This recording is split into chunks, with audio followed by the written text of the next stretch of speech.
Good evening, doctors. Myself, Rishi Dave, editor-in-chief and founder of the Ancient Ayurveda, welcoming you to our online training session on behalf of the Ancient Ayurveda Institute of Training. Thank you for joining us. This is a non-clinical subject, but still, we got many participants. It shows your keen interest in the field of entrepreneurship. Many of you have attended our previous sessions, but those who are joining for the first time, let me give a brief introduction about the Ancient Ayurveda.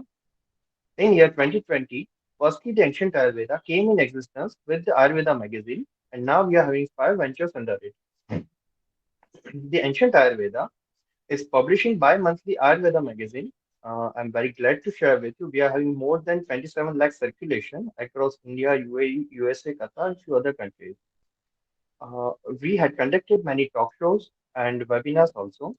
We are going to launch our latest issue of the magazine on 2nd of May. Those who have not yet subscribed the magazine, we will share the link after the session. Please do subscribe and share your feedback on our magazine. During the COVID time, we started the Ancient Ayurveda online multi-speciality clinic with the team of 14 Ayurveda doctors. We given completely free of cost online consultation. It was for the post-COVID and mild COVID symptomatic patients as per the guidelines of Government of India. Apart from that, the Ancient Ayurveda Institute of Training is regularly conducting online training sessions on the most demanding topics of the Ayurveda. Uh, we are inviting well recognized and very respective faculties in their field. Till now, more than 5,000 doctors actually participated and get benefited through our training sessions. We are also having an online directory of Ayurveda named the Ancient Ayurveda web portal and directory. In the directory, we are offering free of cost online registration for the doctors. It helps them to boost their searchability on Google and provide them a digital identity. Along with that, many other directory listings and articles there on the portal. We'll share the link after the workshop. Please do register yourself on our portal. We are also publishing educational, fictional, and non-fictional books with the ISBN number. In just 15 days, you can contact us for more details. We are on a mission to promote Ayurveda and make it digitalized with your support. Let's come to our topic, successful entrepreneur in your clinic with digital marketing. Before starting the session, let me give a brief introduction about our today's trainer. We are fortunate enough to have Mr. Neeraj Hallalka for this session. We'll learn today from his expertise and 14 years of experience in the field.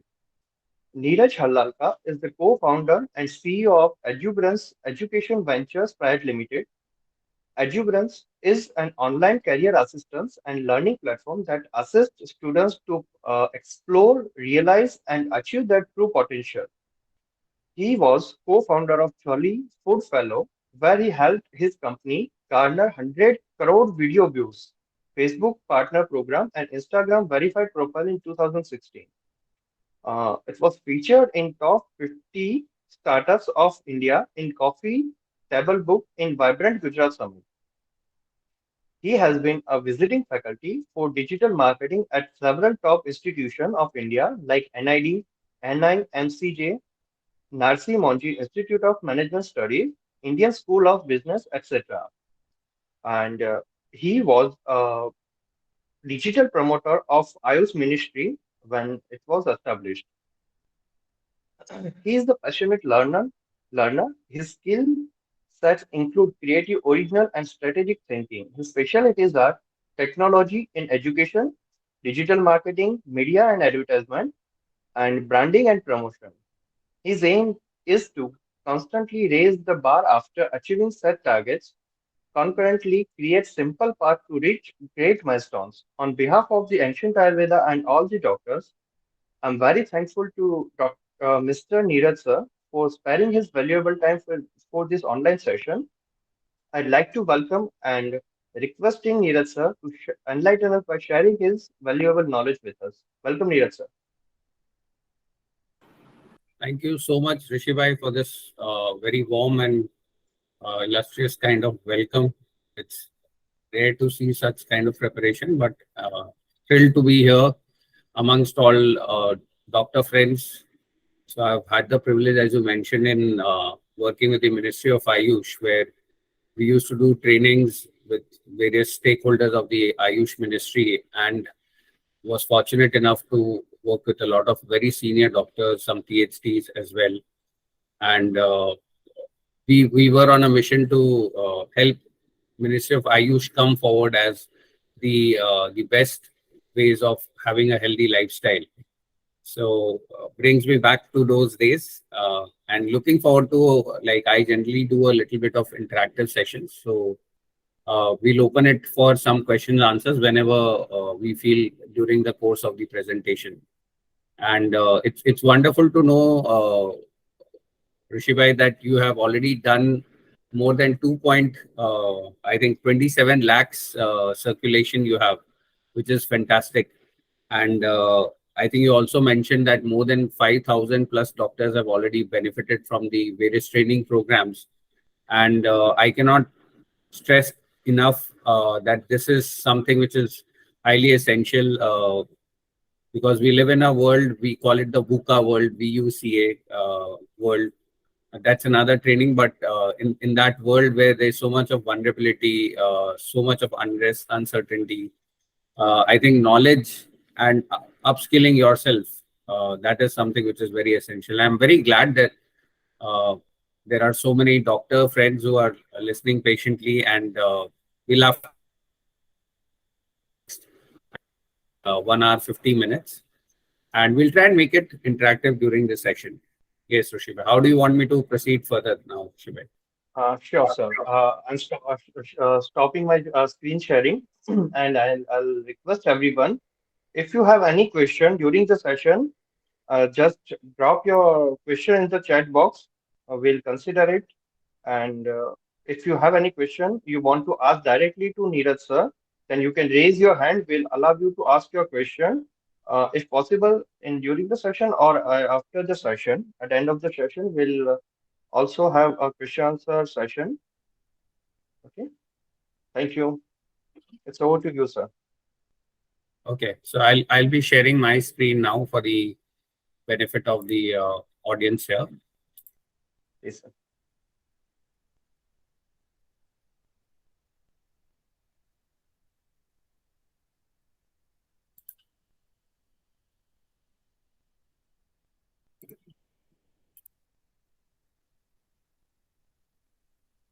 I hope my screen is visible now. Yes, sir, it is. Okay.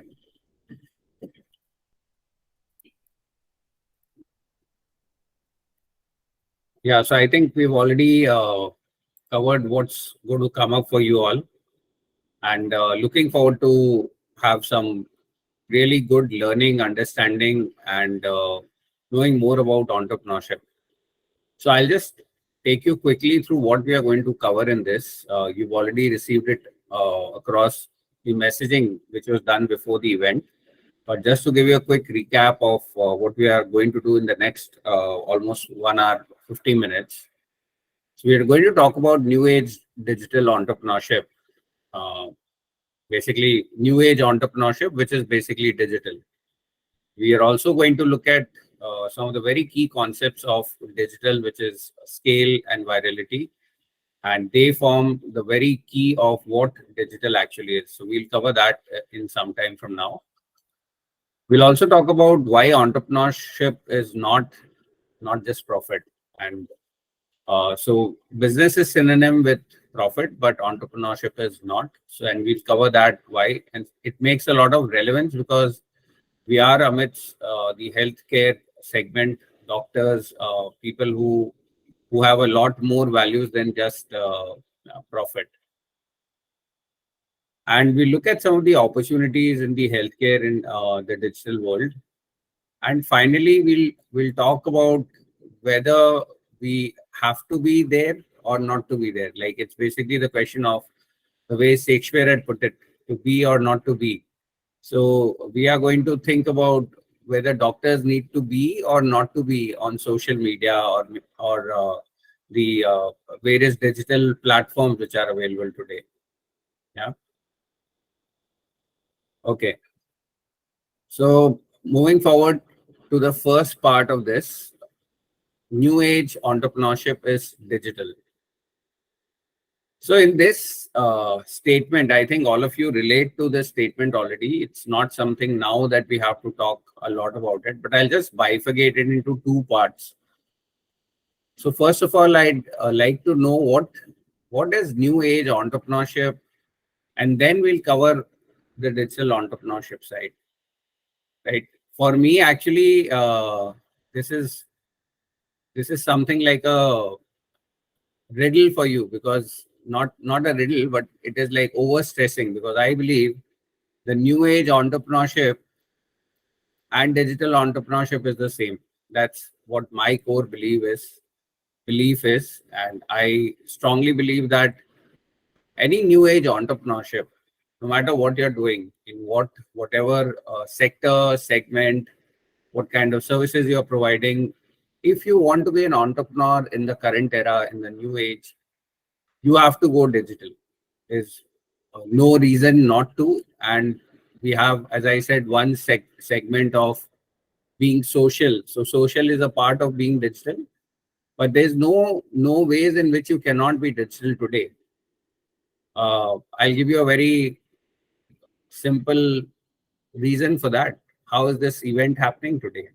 This event is happening digitally, right? We're all connected digital, sitting in our own clinics or sitting in our rooms comfortably, not having to go anywhere, not having to create more pollution on the street, not having to take the hassles of the red signals on the way, not having to meet unfortunate incidents or see things around while we are traveling, all at the comfort of our home. And just very recently in the COVID era, we've seen that the entire businesses, we did not have a choice then, but today we have a choice, and still a lot of people prefer to do a lot of stuff digitally, because it is a new era.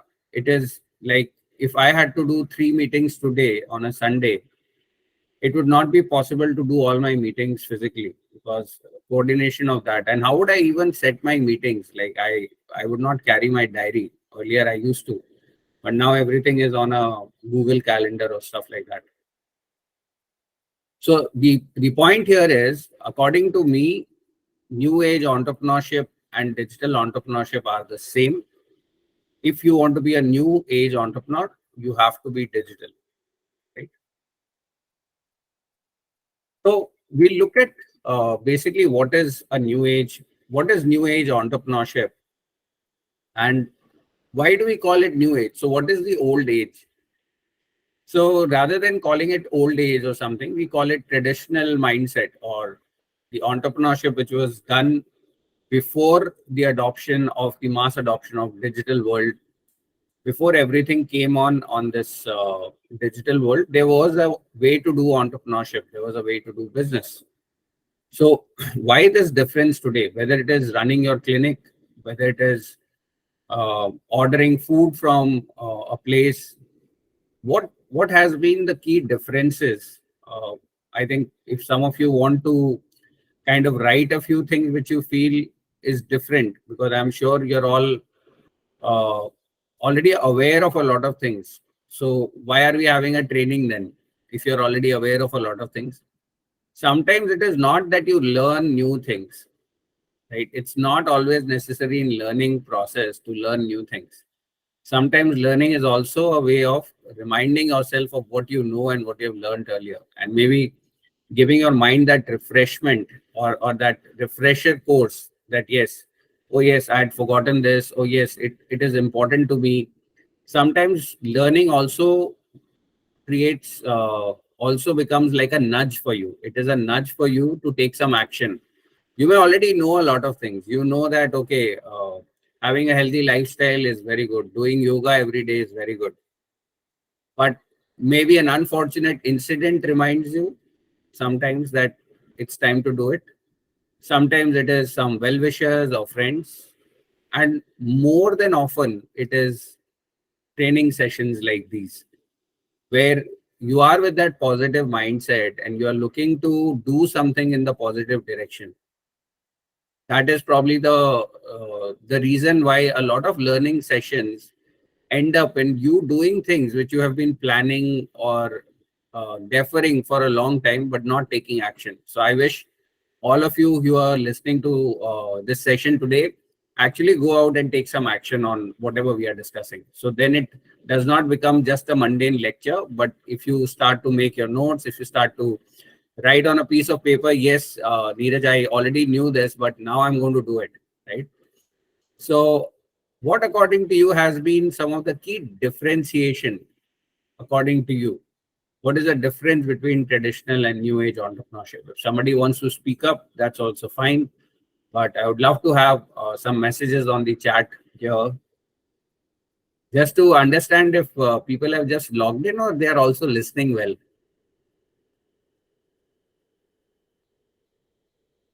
I'll probably give a pause of 10 seconds, try to see if somebody wants to say something or somebody wants to write something. Yes, I have one. It will increase the reach. That's very good. Bhavna Mehra, that's well said here. It will increase the reach. So reach is a very technical terminology, but I get your point. Anybody else wants to say something? Okay. So not very interactive right now, but hopefully by the end of it, it will be. It will keep us in fresh memory. Yes, absolutely, Manan. Absolutely. It will keep us in fresh memory. Digital has this all pervasive tendency of being relevant, being updated, always fresh. Yes, the new age entrepreneurs try to keep you in the loop, keep you communicated. Very nice.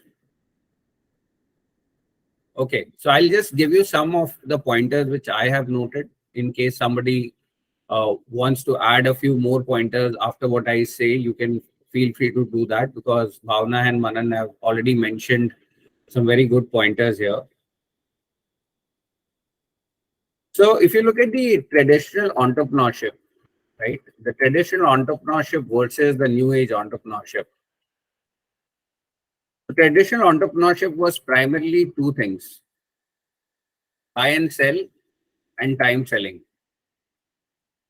So if it was a workshop only for traders or businessmen, I would just put the first slide, first point, that is buy and sell. That's basically what happened traditionally. It still happens today, but that was in a sense what used to happen.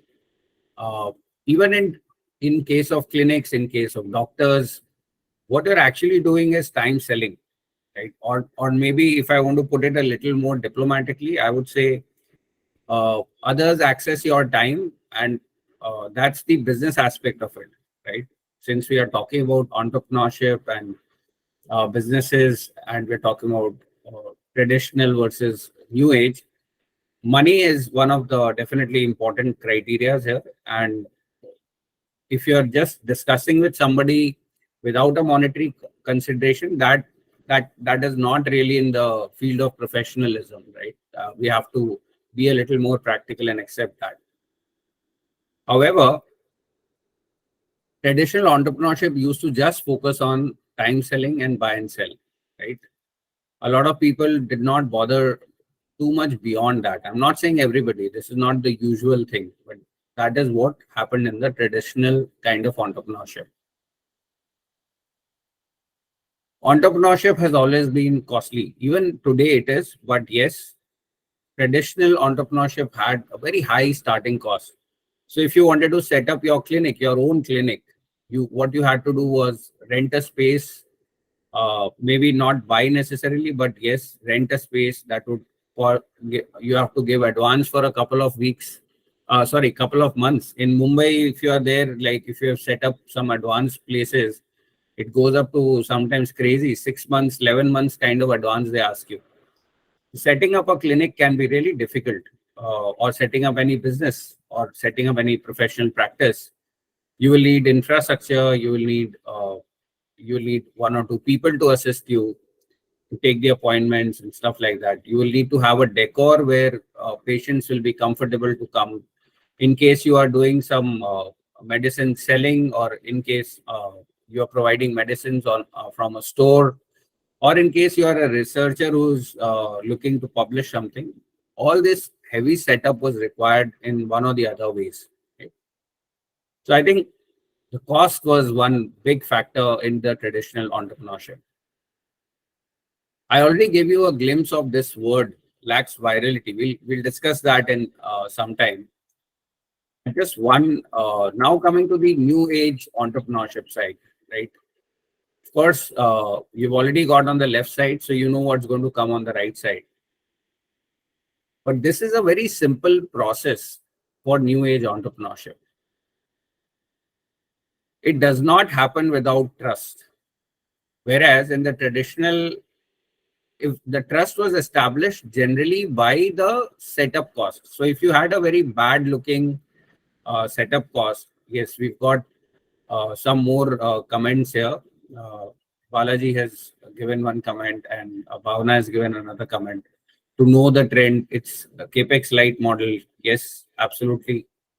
We'll come to that point next. But if you look at the new age entrepreneurship, the process is, first there has to be a discovery.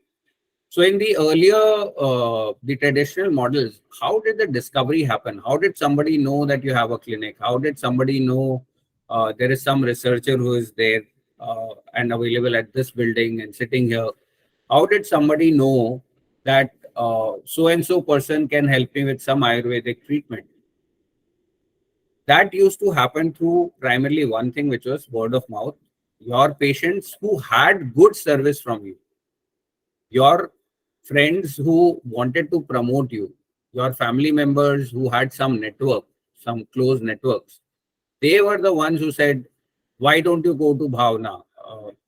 There is a good service available there. Why don't you go to Manan, right? Or why don't you go to Balaji? That is what used to happen years back, right? So once that referral used to come, the business used to happen. Trust was essential back then, much more essential than it is today. But yes, trust played a part there. But primarily, once somebody reached the spot, because they could see it in a retail kind of format, they used to inevitably trust. Like you see a shop, without noticing, you get the visual clues. It's a clean shop. It has got good frontage. Even if you look at a doctor's clinic, the sign is mentioned well. There's not too much of dust on the board of the doctor's sign. There is somebody sitting outside like a peon or a helper. That also is important sometimes. There's not too much of chaos inside. Some people may not like to visit places which are unhygienic or chaotic, and they might just walk off. But usually it did not happen. Once they reach there, they would say, okay, let me complete the transaction and then move out. But now there has to be a discovery process, which is very, very easy these days. The tremendous thing is you may be sitting in Ahmedabad and you may get discovered in the US, which was not possible earlier. You may be having a very small setup in one remote area, and everybody in the city may be aware of you. Yes, Dr. Aishwarya, you want to say something? Please go ahead.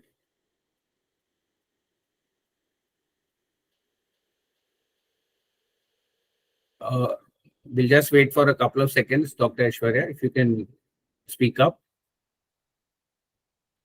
Okay, maybe by a mistake. Moving forward. So if you look at the three-step process in the new age entrepreneurship, discovery is a very crucial and critical part. We'll cover how to get discovered in this presentation, right? And how to build trust in digital is also something we'll cover. And then the buying process happens, right? It is not a two-step process of reaching there and buying or getting. Sorry. Ma'am, I think I'm having a disturbance on your voice. So maybe you can type it here.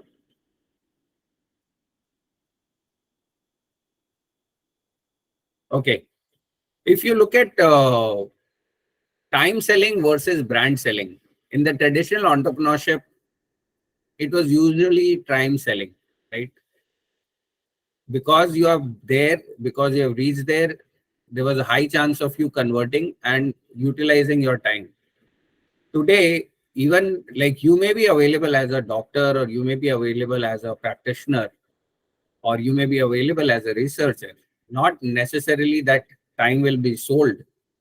Somebody may not buy it. The demand supply has really shot in favor of the demand side.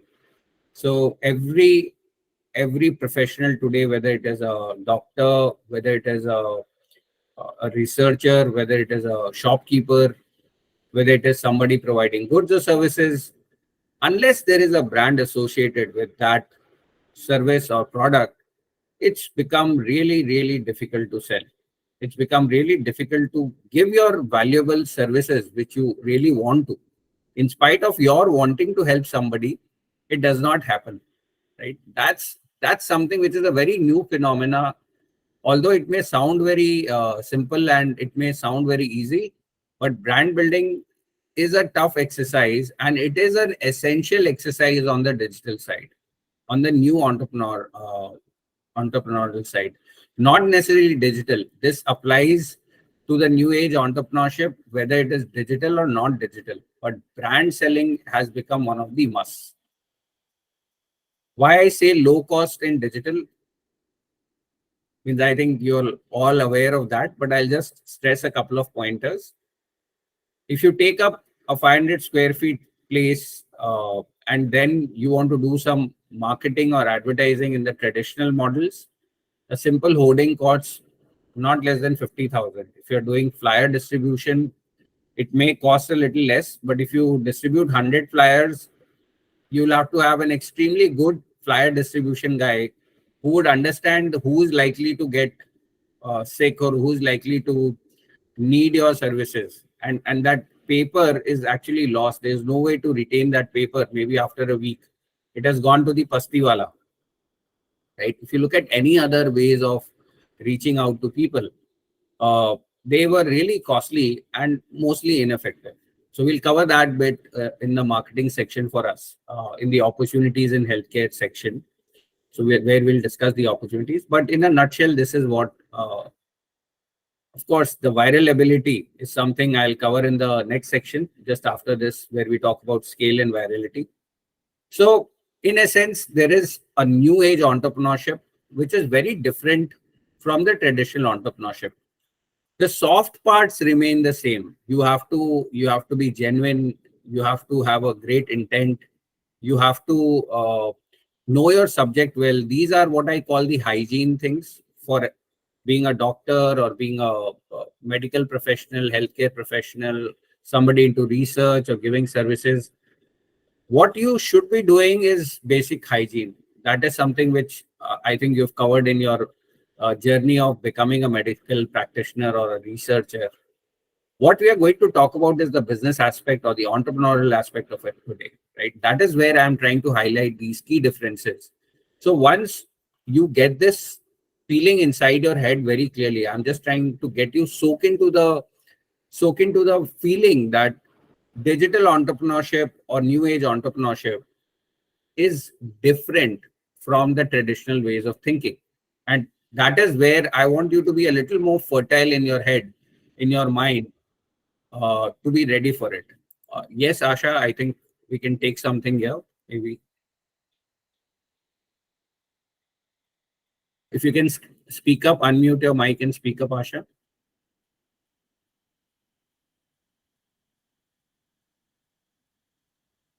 Okay, so I think there is some lag in the process, or maybe what you can also do before raising your hands now, you can actually put up your question on the chat box, and then we'll take up.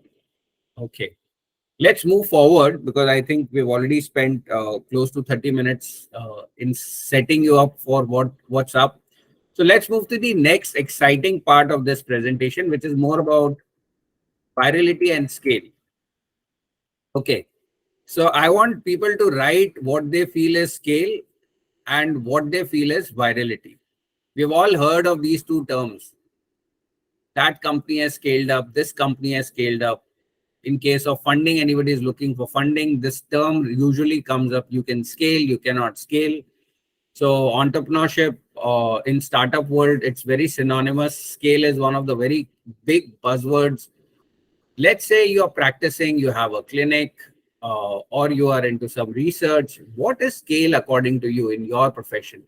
And what is your idea or definition of virality? I would love to know that. Uh, I've got good interaction from Bhavna earlier. Maybe you can type in something. Uh, Satya, I think you're moving around, but still, if you can stay still and write something for us, it would be really interesting.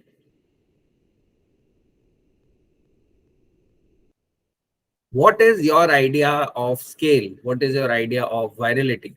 How can you scale in your business or in your profession? How can you make your services go viral? So I think I'll be a good person to understand this because as Rushibai was kind enough to mention my profile, we had close to 1 billion views. Hindi mein bole to 100 crore views on our venture. And it was not that one video became viral and everybody saw it. We had 32 videos in that venture, which had more than 10 million views each. So virality for us was something which we were able to understand really well. And I want to share that secret with you today. But before I share that secret of what is viral and how it can be done, I would love to have some interactions from you.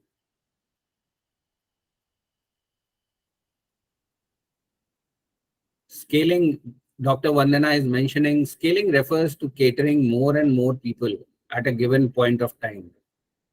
Brilliant, brilliant, Dr. Vandana, because my next slide covers something like that. So great. As I said, you guys already know, you people already know what's in store. I'm just here to remind, right? I'm not here to teach anything. I'm just here to share my experiences. But I'm sure it'll add some value to you if you can soak into that really well. Thank you so much, Dr. Vandana.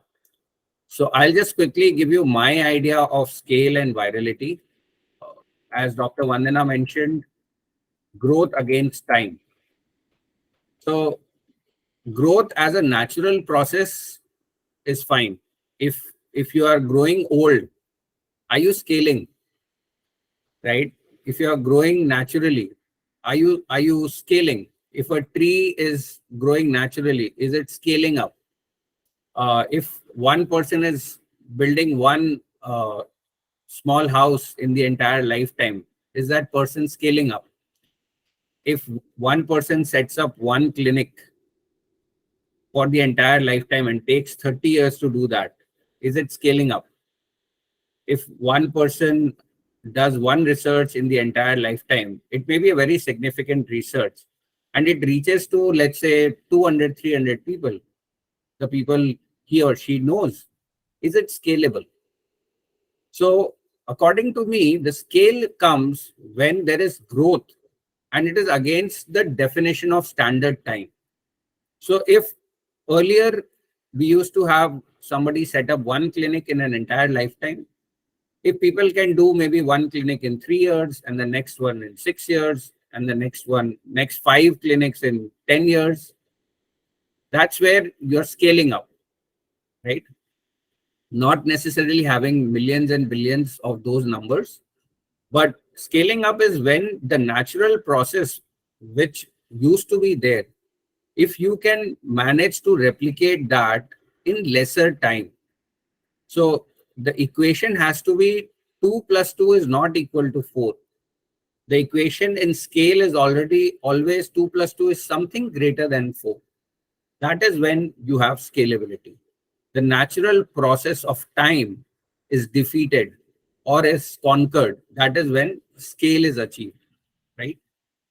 In some cases, you cannot scale beyond some numbers, but you can scale always in terms of time.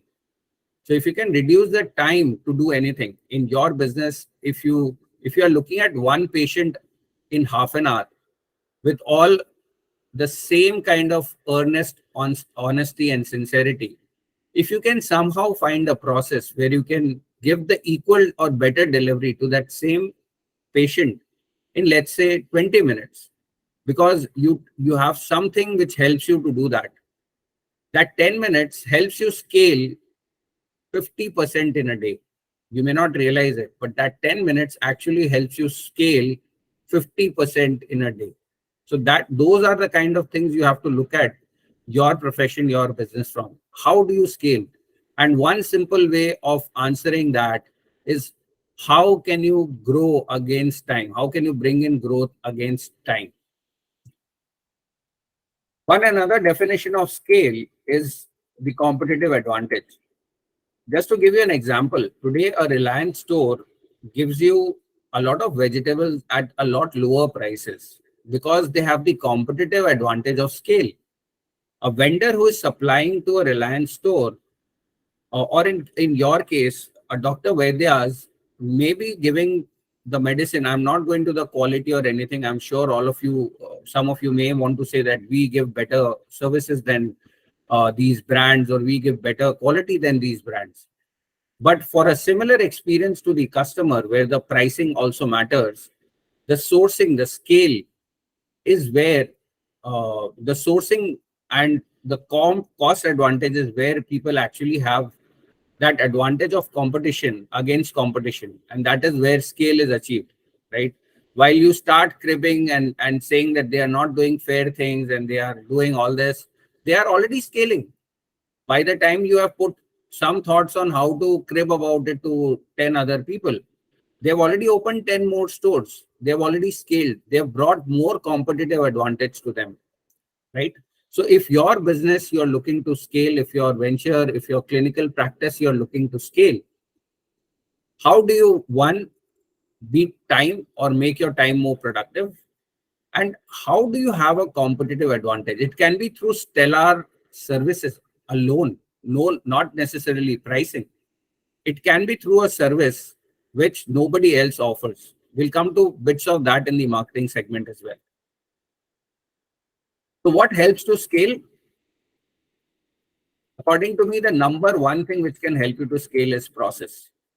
So, for example, imagine some patient is coming at your clinic and waiting outside without having a clue on how much time will it take for that patient to get the appointment with you or to meet you. So that's a space where I think there is no process. If you go to a train, if you go to Indian Railways, any ticket counter, they will not give you a ticket and say, let the train come and we'll tell you it has come. If you think it is not possible in your clinic, how is it possible in Indian Railways? They run so many thousands of trains every day. There are millions of people traveling every day. How can they manage? Because they have a process, right? That is why the Indian Railways was able to scale. That is why they can cater to millions of users. I'm not talking about any other organization here. I'm talking about the company which has the largest number of employees in India, the Indian Railways, right? How are they able to scale? How are they able to give more services to their stakeholders, to their customers?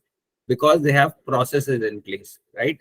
They know exactly what the timetable is. If there is one timetable shift, it is replicated across all the stations where the train is going to get involved. In any case, they have processes, procedures. You just cannot decide that the driver is late today, so all the trains will run late today. No, it just not happens. It does not happen like that, right?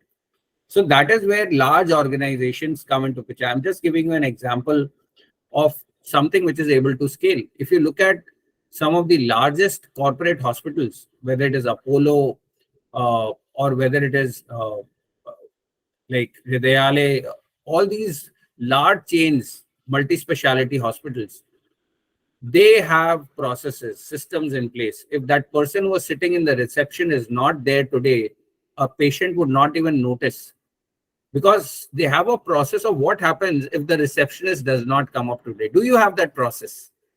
Or do your patients tell you, sir, there is nobody, I am waiting outside? If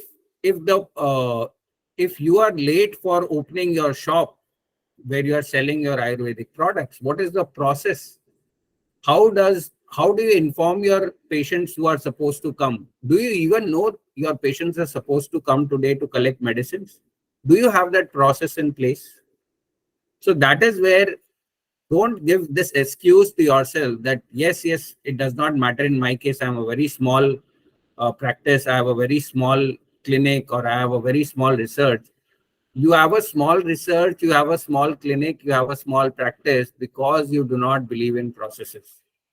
If you think how you can scale against time, if you start working on processes, you will no longer remain a small practice. You will no longer remain a small business, right? And how you can create these processes. Of course, processes, not necessarily technology is required. If you just have something written on your whiteboard and placed in front of your, so a lot of people do not even mention what times they are going to be available. That was a standard process, standard practice for clinics. Unfortunately, in some Ayurvedic hospitals, in some Ayurvedic clinics, and even in some allopathic clinics and hospitals, now it is not available. Patients have no clue when the doctor is going to come, right? So these processes can be aided by technology. So there are a lot of technology tools available today where you can ask your patients to pre-register, take an appointment, right? You can even use your Google Calendar link with them. That's technology. How did everybody know that this meeting would be held and everybody was able to join in today? There were so many people who registered and there are so many people who have joined. Was it possible through maintaining diaries and note keeping? And if there was a sudden shift in this timing, would there be calls made to everybody, or would it be a simple SMS or a WhatsApp saying the time has shifted? This is not happening. Technology, of course. So in your practice, in your venture, there is a lot of scope for you to adopt processes and technologies. I say people can also benefit from use of technology and processes, but people remain people. The more they use processes, the more they use technologies. People like you, your team, your staff, if you can give them a process orientation, if you can give them some tools and technologies to use, it's going to be much better. So I'll just take a quick poll here. So in case you are having an appointment system or some kind of system in your clinic, you do a thumbs up. In case you don't, you do a thumbs down. I just want to see how many people give thumbs up where they have technology and process in place, and a thumbs down in case you do not. Nobody knows who's doing it. Raise the hand. A lot of you are saying you have processes in place, right? Can we have some names of ERP systems you are using on the chat? Vibhuti, sir, Vibhuti, Dr. Vibhuti, if you are practicing in a rural area, okay, somebody is telling me to come to the point. We are marketers. We just don't directly go into the point. We have to do some sensitization. I have to go inside your head, knock the door, and then come inside. I just cannot come inside. You'll not get it. Okay. For rural practice also, these things apply. Do you know the stats of how many people use Facebook in rural India versus urban India? Right. So even rural practices, you can use digital. There are people who are having email IDs all across India now. Right. So we've got two names, Healthy Picks, Practo. I was expecting Practo to come up. They've done a lot of technology and optimization. Any other softwares you are using, or everybody is using Practo and these things? So if you're not using technology, maybe you can even use Google Sheets for that matter. But what kind of technology are you using for appointment management? Something where your patients can, even for people who are selling medicines, do you have an appointment management? Do you have some kind of system you are using where you know exactly when the medicine will get delivered in case somebody does not want to come? What kind of delivery partners are you using? Is there a mechanism of delivering to somebody's place? Is there some online technology you are using for that? E-commerce.pay. Great. So I've got three answers here. And I got a lot of people who said, yes, that we have systems, we have practices. I would not like to be a little rude here, but I'm just trying to tell you the fact. The truth is, we may fool somebody else, but we'll never be able to fool ourselves. So in case we do not have these systems, there is no point lying about it. I get no benefit if you have it or not, right? So great. There are some people who have built websites, they've built e-commerce stores. But my question was, do you have appointment management in that? Right? If you have in .pay, great. I know Practo has patient appointment management systems. They have systems where there is also a lot of other processes in place. So this is just like, I'm not trying to take any exam or anything here. I'm just trying to tell you to be cognizant of that fact. Yes, Manan, you're right. Absolutely. Practo has a lot of features, right? Okay. So I think in order to scale, what helps is process and technology. We'll come to the next point now.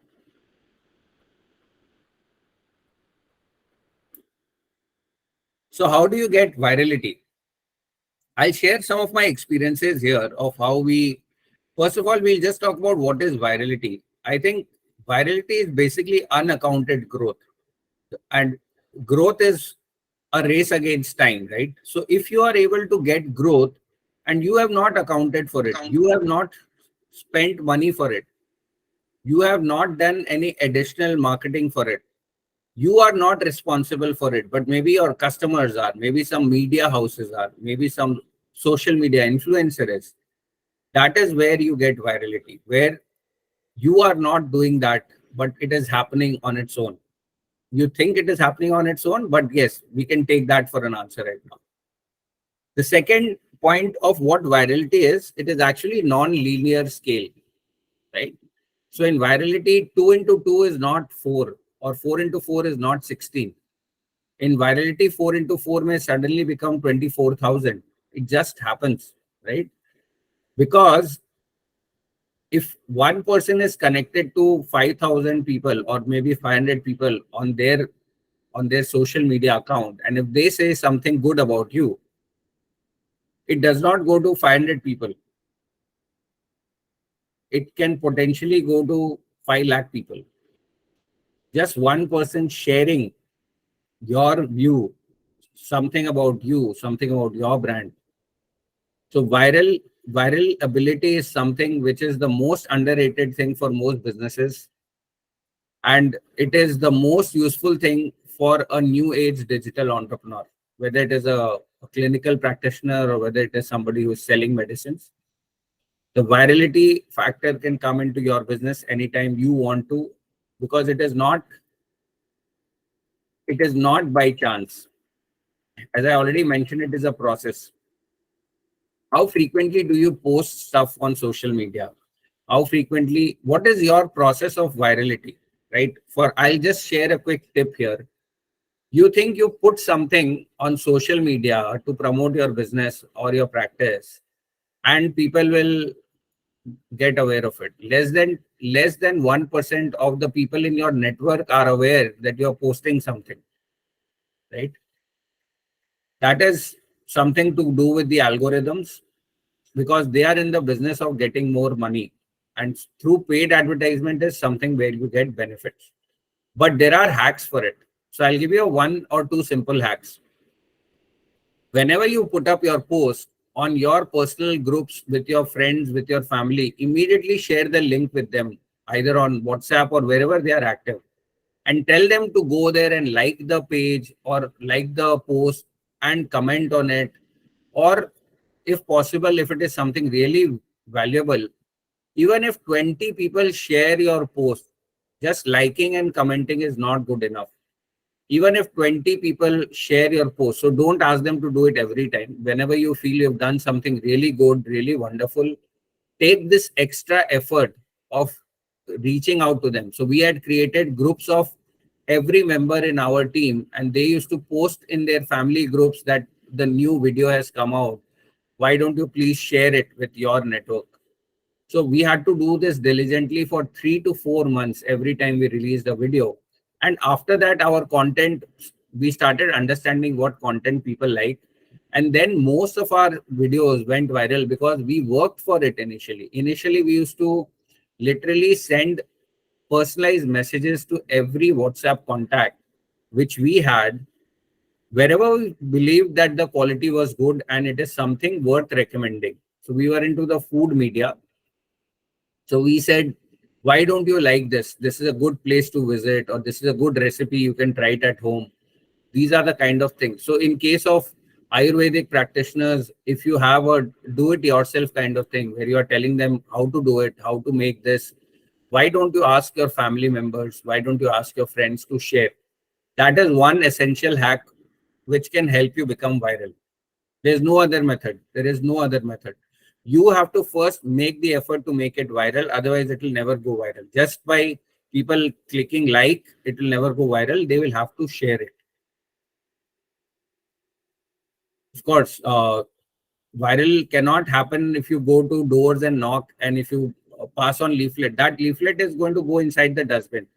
But if you are doing a social media post and you're telling people, you're creating amazing content around what you're doing, or what is something that that you're trying to solve, and you are making content and you're requesting your friends and family first to share it, you will suddenly see that couple of them will go viral. And if you use platforms, social media platforms, WhatsApp can be viral, but it's still a very slower process, because WhatsApp technically now is a social media platform, but it is not really the social media platform for virality. The most viral social media platform today is Instagram, and followed by Facebook. Unfortunately, TikTok is not available in India, but that's even more viral than Facebook for that matter. Okay. LinkedIn, not much virality because people generally like, comment, they don't share anything on LinkedIn. But Facebook, people have a tendency to share, and so has Instagram. So if your content is something, some practice you are doing which can benefit a lot of people, and you create good content and you ask your friends and family and your team members to share it, you may see that some of them go viral. And yes, touch of emotion is very, very essential. If you do not know somebody, how will they share? They will not share because you told them, right? You cannot reach them. You cannot call them up. Your friends may not force them. The way you force your friends may not like to force their friends. So it is something of an emotional thing, whether it is anger, whether it is guilt, whether it is shame, whether it is patriotism. Patriotism does really well during the 2 days, 15th August and 26th January in India. So you will see that if you are able to put in some emotion in your post, there are chances of it becoming viral. Okay. We come to the next section now. I think we had two discussions already. What is new age entrepreneurship? We also discussed what is scale, what is virality. I did share some insights with you. So I think we can now move to the next section. This is a very quick section because there's not too much of practices in it. There's generally gyan, so which I generally don't like to do. I want to share some experiences and insights. But this section, pardon me, has got a bit of gyan and stuff like that inside. So the currency of an entrepreneur is not money. This is one of my favorite lines, which I have coined myself. So for me, an entrepreneur is very different from a businessman, because the businessman's outcome is generally profit or money, but the entrepreneur's outcome is not money. It never is money. And it is more relevant to the group where I'm discussing here today, because you're all healthcare professionals, and you have added responsibility. You have a lot of responsibility with you to not just look at it from a standpoint of money or profit, right? So what is entrepreneurship beyond profit? I think delivering value is something I consider being with beyond profit. I would love if some of you can mention. Yes, Jitin, I'll come to the digital advertising just after this. But as you are aware, this session was more about entrepreneurship, which I've been discussing with you. I just mentioned a viral hack which helped us get 100 crore views. So that was a part of digital advertising. If you pay more attention, you'll probably get more out of this, because I just discussed that right now. Okay. So coming to the point of delivering value. So if you look at delivering value, if some of you can type in what is the value you are trying to deliver. Jitin, if you can tell me what kind of value you are trying to deliver to your customers or stakeholders.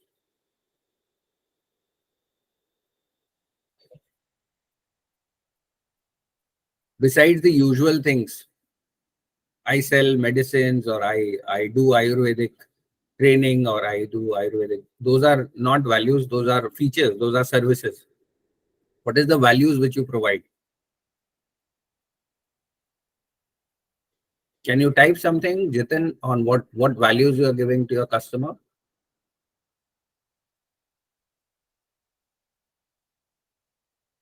Vaidya, I think I'm also trying to come to the point, but can you help me understand what values you are giving? Better health, fantastic. Health awareness, understanding health, education about diseases, awareness, fantastic. Great. But how does your customer, how do you make your customer, or how do you make your patient believe that you are providing this value? How are they aware of it? Education about daily lifestyle, okay? But do you have any mechanism of knowing that your customer feel? Fantastic, Vandana, Dr. Vandana. Testimonials, fantastic. Satisfaction. Bharatji, I would request you to, like, for example, testimonial is a good way to know whether they are satisfied or not. Are you running some tests? Are you giving them some forms? Are you sharing some feedback forms with them? Are you giving them some opportunity to tell you whether they are happy with your services? Right?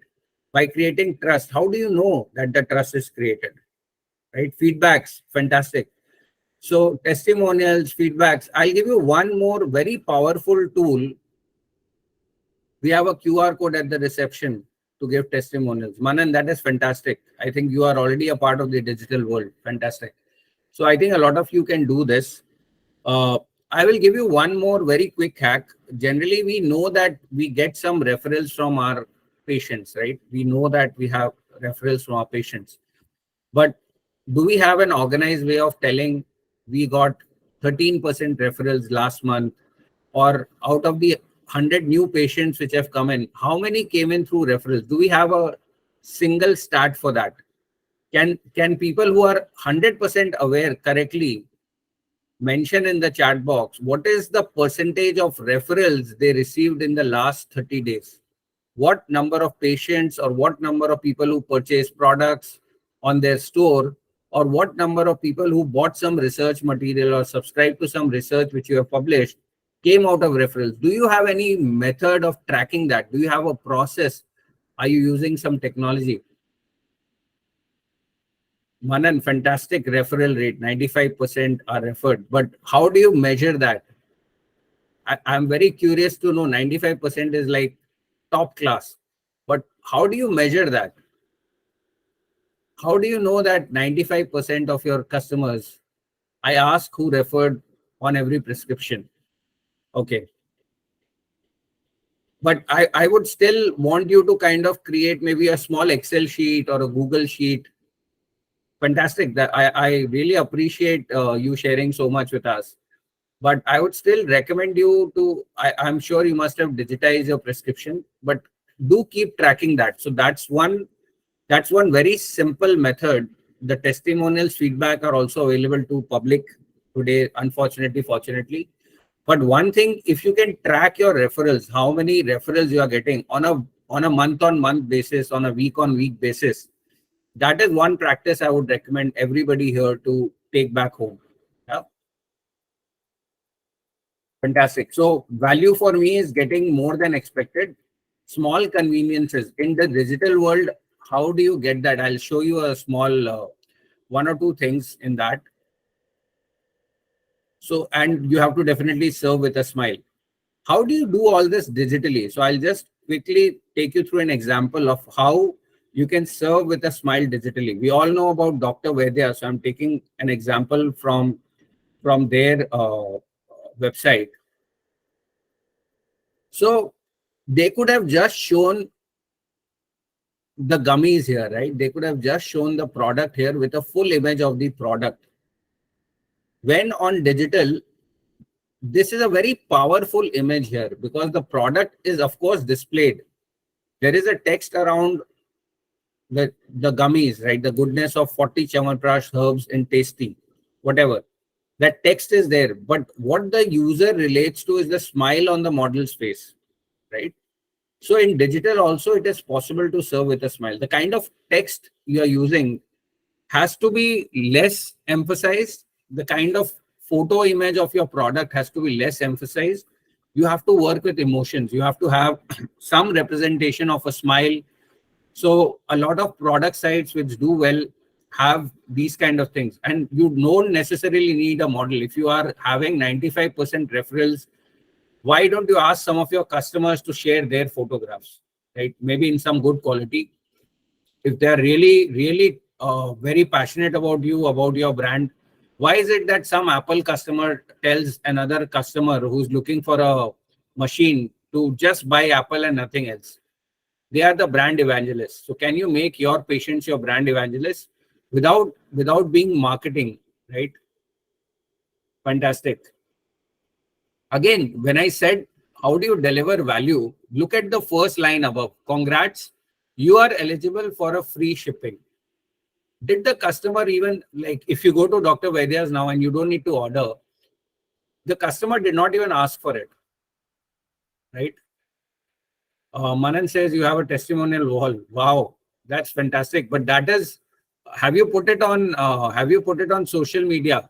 Because a customer who comes to your clinic already is aware that you are doing great because somebody has referred. But people who do not know you on my website, try to put it on social media as well. Nobody goes to any website these days, right? I'll come to that last point as well. Thank you. So if you look at it, if you just look at this, this is a page for selling. But even in this, they added some value by saying you are eligible for a free shipping when the customer did not actually ask for it. I'll just come to one more bit of small conveniences. Now, this is a checkout page on the online site. Even in this checkout page, if you look at on the right side, there is a WhatsApp call available. There is a discount code. That is a small conveniences which customers absolutely love, right? There is a trust factor built by GoQuick, which is a partner of powering this website, right? On the top left-hand corner, get notified when we find something interesting that you will love. Now, that's a very small convenience which the customer is getting, that you will get notified. The customer may not take it, right? But that's a very, very small kind of convenience which this store is offering to their customer, right? Now, these are very, very small conveniences which you can easily apply here. Again, you look at a very important thing which is coming on the pop-up here. On the it may not be visible to you here, but below this continue button, there are three things written: terms and conditions, privacy, right? Terms and conditions, privacy, and there is some number given there, right? So let's ignore the number, but terms and conditions and privacy is something which is written here. And the customer, before making a purchase, may want to check out the convenience that what is the privacy, what are the terms and conditions. So they do not have to go back to the website, go back to any place that's mentioned here. So it's one of these very small conveniences which customers look for. The more conveniences you provide the customer on a digital platform, the more the customer is getting value and the more your brand goes up. Do not miss out on these very, very small conveniences. Free delivery, free refund, like you buy two, you get one free. an occasional call from your team saying, how are you doing? Was the medicine good? These are very small conveniences which you can offer to your customer. Okay, now we'll come to the section of opportunities in healthcare. Doctor वैद्या की advertisement कर रहा हूँ sir, कोई पैसे नहीं मिल रहे उसके. ये आप समझो, this is a very good case study health care में. Recently this is a brand which is done really well, and we have to give you use cases जो आप शायद समझते हो. मैंने इसीलिए यूज किया है क्योंकि शायद आप रिलेट कर पाओ. मैंने पता किया कि आयुर्वेदा साइड में कौन सी ऐसी ब्रांड है जो अच्छा कर रही है. I could given you other examples as well. मैं कुछ और ब्रांड्स के नाम ले लेता, हुंडई का ले लेता, BMW का ले लेता, लेकिन वो आपके लिए रेलेवेंट नहीं होता. राइट, आप शायद डॉक्टर वैद्या को समझते हैं, इसलिए that is the reason I have mentioned this. Okay, so we'll come to the opportunities in healthcare. I'll talk about this two things majorly: marketing and research and innovation. How you can use the digital world to get benefit for yourself. And the third part, collaboration, I'll not touch because you all understand that, but just a reminder to you to find ways to collaborate. Okay. So how do you leverage the power of digital marketing for your profession or for your clinical practice? I'll quickly, some of you may have attended the previous digital marketing workshop which we had done. That was very comprehensively covering only this subject. Since today we are more in the entrepreneurial segment, I'm going a little deep dive into, so probably the next 30-35 minutes I'll be talking about this only. And that this is the heaviest section for the day, where I'm trying to share some more digital marketing tips, etc. For those of you who are in the clinical practice. I already did share some earlier as well, but I hope you get some quick understanding of this. So how do you leverage the power of digital marketing? SEO. So SEO, search engine optimization, will need your own digital property. So you cannot do SEO on Facebook, right? Facebook will do it for you if you have a page there. You cannot do SEO on Instagram page. Instagram is responsible for doing the search engine optimization for them. But unfortunately, those are blocked kind of sites where people will not get too much of information around you if they have not yet become Instagram members. So I will leave that to the social media side. SEO can be done on your site. Now, if you are listed on Practo, you cannot do SEO on your Practo site. That is something which Practo will do and maybe charge you something more for doing SEO for you. So I've been in digital marketing for close to 15 years. I've worked in the education segment, healthcare segment. One thing which I always tell everybody is, as far as possible, have your own digital property, which is like your website. It doesn't cost too much today. It's a very, very low cost. And if you use ChatGPT or some tools which are freely available today, you can create content as well. You know what professional services you are giving. If you write good content, if you have some understanding of keywords, or you can hire a professional for that. SEO is the cheapest digital marketing service which you can use in the long term. Initially, it may cost you money, but this is the only thing where after some years, if you are continually doing and you're not spending any more money, it is like a fixed deposit, which keeps giving you interest, Of course, you have to do some maintenance of it. It cannot go years without any maintenance, but it is one of the cheapest things to do. So it's actually a very technical subject. So I would not recommend any of you doctors or clinical practitioners to get into it, or researchers. I would recommend that you work with an SEO specialist or a digital marketing company, but this gives you fantastic results.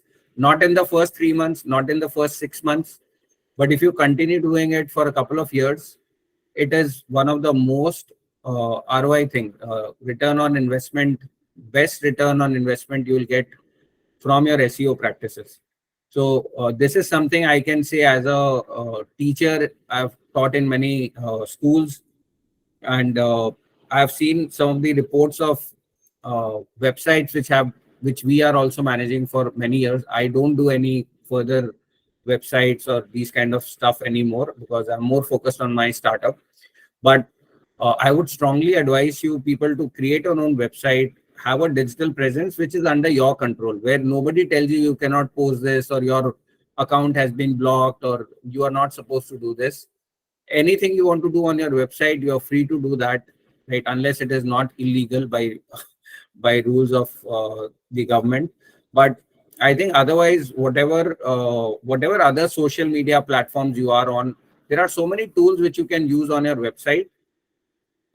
So I would strongly recommend you, even if you have a Practo website, even if you are there on Facebook page, even if you have an Instagram account, even if you're listed on Just Dial and many other places, have your own website. Right, having your own website is one of the most critical things, not just for discovery but for scale. If you want to scale up ever, you will you will end up paying a lot more money to these other people who are having their own websites or platforms. In the long run, if you want to scale, you should have your own website and get it professionally developed and have an SEO done on it, right? So SEO in brief, there are two things. One is on-page SEO and one is off-page SEO. So whatever you do on your site, which includes having good. So if you have an image of, let's say, some disease which you are curing, for example, maybe you are giving some medicine for diabetes control. Don't mark the image. You will see maybe your person who is handling a website has actually put image123.jpg. So check out your own websites and see that your images are well documented. Your images are well named. So it can be herbal medicine or Ayurvedic medicine to cure diabetes type 2 or to prevent diabetes, whatever your medicine name is. Or whatever, I would again recommend having a testimonial from a customer or some patient carrying your product in hand and saying, and even that image, like if the patient is allowing the name, you can say Neeraj validating XYZ medicine. You have to mention the medicine, Ayurvedic capsules for diabetes in that image. That small hack which I'm giving you on SEO, it can increase traffic, it can get you results because image optimization and image searches are on the rise. Similarly, if you can get a plugin, ask your team which is maintaining a website to get a plugin for audio searches. It's a very simple plugin for SEO where if somebody, most of the kids in the new generation are using audio searches on Google. They are saying, where can I find a doctor near me in Ayurveda? They're not actually typing it. So most of the work is done by Google itself because the voice is getting converted into text. But there are some plugins available where for audio searches also your site can be made friendly. So ask your website development team to look into that. So these are two essential things. Then if you look at the off-page SEO, that is like writing content, sharing your articles. Like I'll show you probably the ancient Ayurveda website allows people to write articles. So these kind of publishing houses, which are very well reputed, you can actually write them an email saying, sir, I've developed this or I'm doing this and I've written a good article. Please allow me to share that article with your readers. And send a simple email. So, and you ask them to give them a backlink to your site if you have your site. No need of getting backlinks to Facebook or any other page. This will apply only if you have your own website. So you can ask them to give you a backlink. Now, what that does is Google ko pata chalta hai ki, okay, let's say for example, ancient Ayurveda mein Kedar Joshi's website is mentioned, right? Fantastic. You've also got a link here by Rushi Bhai who has shared where you can become an author. So he's been kind enough to allow you to kind of look into that. But for the others,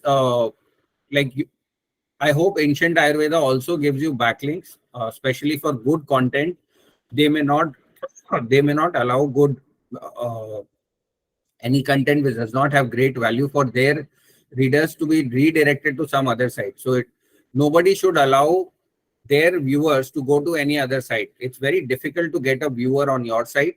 So backlink generally people avoid unless it is done by somebody who is really popular or influential, or it is done by somebody who has written a fantastic article and provides a lot of value to their customers, and they want to know who has given this value.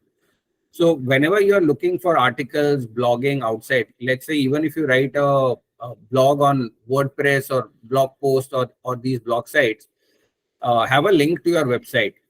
One interesting fact here is if you are making your social media pages and posting on them with a link to your website, although most of these social media engines discourage that, but there are ways to do it. And Google does not give you credit for every post, but Google knows how many posts are being done with a backlink to your site. I'm talking about Google because the search engines, about 90% plus of the traffic comes through Google.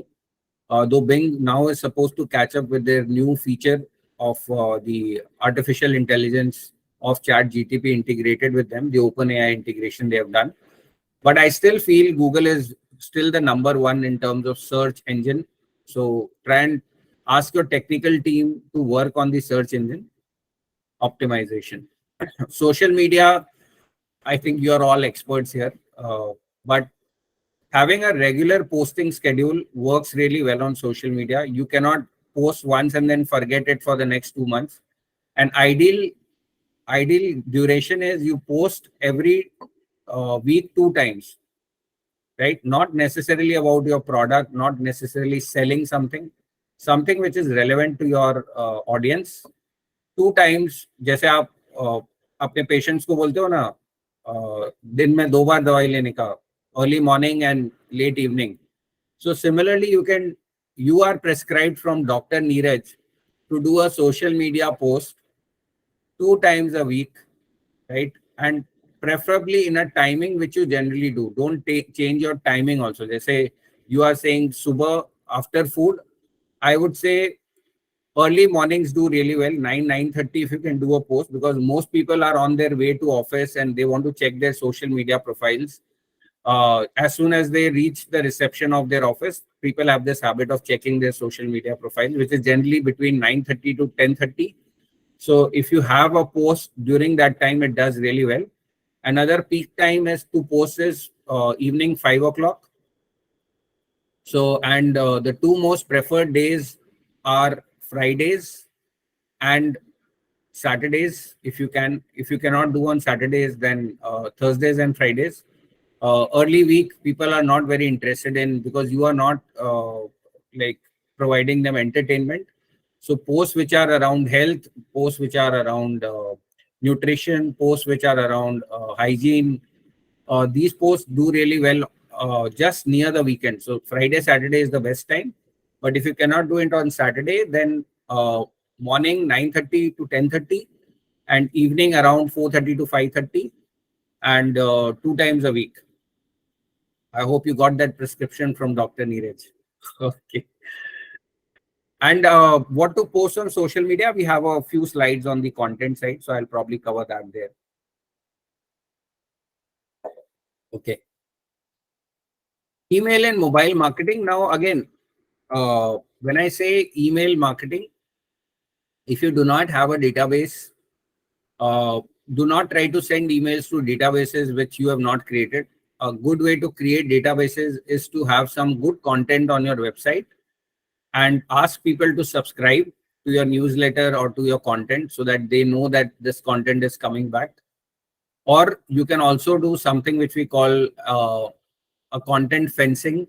So where you write a PDF, you create a PDF which says 100 tips of Ayurveda for 100 tips of Ayurveda to have a great lifestyle, to have a healthy lifestyle. But they cannot download the PDF without sharing their email ID. Now, again, this is a thing which you need to get done from your technical team on your website. So the moment somebody puts their email ID, you can ask them to subscribe and allow them to send you, allow you to send them emails. So that is the only valid way left these days. There are a lot of people who will try to tell you, I have database of 50,000, I have database of 1 lakh patients who are Ayurvedic patients and use my email services. Those emails hardly go to the inboxes, and even if they go, they are considered spam. That is also leading to bad branding. So maybe you will collect, and every time your customer is, your patient is there on your clinic or on your shop, you can actually ask them to scan some QR code and register. That can be a very good way. I think some of you already know what the QR code is. I've seen in the chat you're using it. So I think if you can ask your patients to scan your website QR code and subscribe, that would be a very good way of collecting emails of your patients and then regularly sending them some content which is valuable to them, like maybe remedies, like the PDF I told you. So these kind of things you can keep doing. For the mobile marketing, see, very similar to email marketing, a lot of people are now asking whether we should use these WhatsApp integrations. So if you are doing it through a validated WhatsApp provider, like for example, you can advertise through Facebook, you can advertise through Instagram. But currently, if you are using third-party applications to advertise on WhatsApp, again, that's a wrong branding strategy. Your brand will get really tarnished. I would recommend using some tools, like for example, I think SMS Gupshup has one. There are many other WhatsApp providers. There is Sendinblue, which provides WhatsApp sending features. And again, here, do not try to send it to lists which are not genuine lists. Try to create lists first of phone numbers. Tell your patients when they are there that would you like to receive notifications? If they say yes, only then try to send them WhatsApp messages. Because if it is valuable content also and they do not know you, there are chances they will block you, report you. That's an additional hassle. Or if you don't want to get into the hassles of all this, you can hire a social media company to do it for you. It will make complete sense. I'm not a social media agency. Even if you ask me, I'm not going to do work for you. So again, this is no branding for myself or marketing for myself. I'm just giving you a tip out here that the way you know what patients require in homeopathic, and Google should not answer that, homeopathic or Ayurvedic or yoga. The way you know your stuff well, the same way there are digital marketing professionals who know what to do, right? What I'm telling you in this 2 hours is probably not even 0.5% of what I can tell you on how to do it and what to do about it. So in this 2 hours, I'm not going to make you a digital marketing professional. I'm just sharing some very essential tips which Rushibai said can be useful to the Ayurvedic practitioners, to the doctors here in the group. And since he's a good friend and he requested me to share my experience with you guys, I'm doing it. So again, it is for the benefit of you guys to hire somebody in case you really are interested to grow your business, your practice. In case you are fine with whatever you have, then it's okay. You just hear this and don't even make notes, no need. But in case you're serious about growth, in case you're serious about virality, in case you want to become a new age entrepreneur, and you want somebody else to do like a Dr. Vaidya's ad for you, I will do that for you once you are scaled up and grown up. Once you have a good experience for your customers, I would love to do that for your brand. Reach out to me. In my next presentation, I'll remove Dr. Vaidya and put your slide in, right? So, but if you are hungry for growth, if you want to grow your practice, then I would recommend social media and digital media is an essential thing for you to do. Mobile marketing also, you can make an app, but that's a very heavy kind of an investment ticket. And just making an app is not good enough. You can make a responsive website which opens well on mobile today, because a lot of people do not like to install any new app on their phone. So Kedar, you're already there. You want me to share some, you want me to check this out? Okay, I'll make a note of this and I'll check it out after the presentation. Okay. Manan is also wanting his thing to be done. So please feel free to reach out. I'll share my email ID at the end. If you have created something where you feel I can replace Dr. Vaidya's example and use yours, I will definitely do that. Yeah. Okay. Performance marketing, again, performance marketing means paid marketing. So you can do performance marketing on Facebook, you can do performance marketing on Instagram, you can do, okay, Manan, noted. You can also do performance marketing on YouTube. Again, I think for medical healthcare professionals, YouTube is a very underutilized channel. And YouTube also, you can place ads on YouTube. So if you have got something visual, like for example, some of my Unani friends, people who are practicing Unani, they used to deal with psoriasis a lot. I think Unani is pretty good remedy for psoriasis. I'm sure Ayurveda also has a lot of remedies for skin related, dermatology related elements.